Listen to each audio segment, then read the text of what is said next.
Nag-reply na ba? Di pa ho eh. Pero te-text ko muna, Nay, ha? Text ko ulit. Bro, nandito na kami. Papunta ka na ba?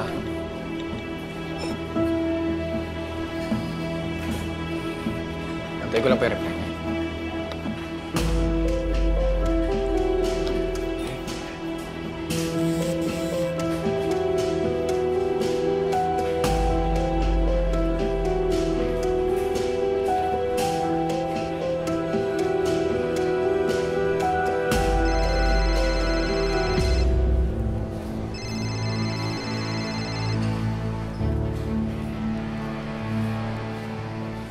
Hello, Miss H. Tatapatan ko yung reward nila. Reward? Anong reward? Huwag ka na magmaang-maangan.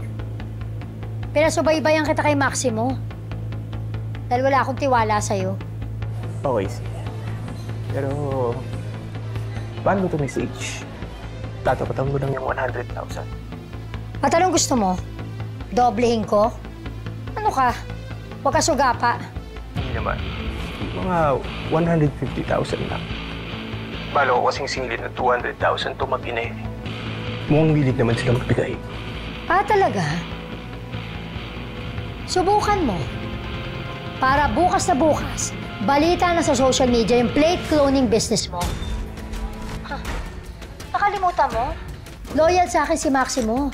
Nahihiya nga eh na nirekomenda ka kasi mukhang tatalidurin mo pa ako. O ano?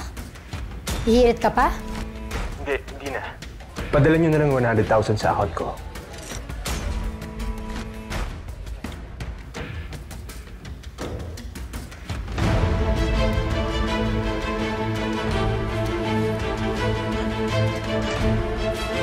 Kuya, Yes, ma'am. pwedeng isa pang kape.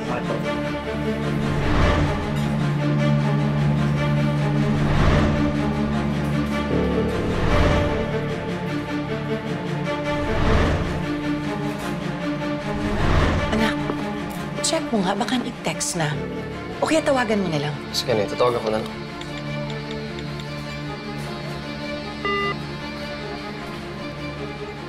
Ganun.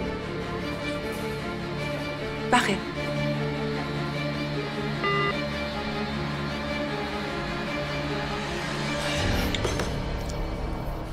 Bakit, anak?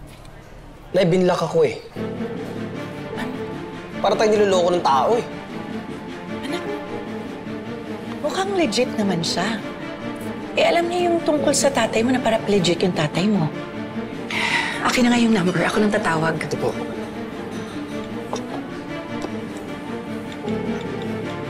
Salamat, anak.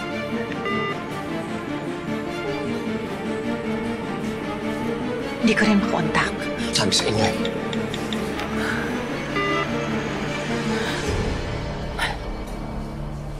Nakakainis.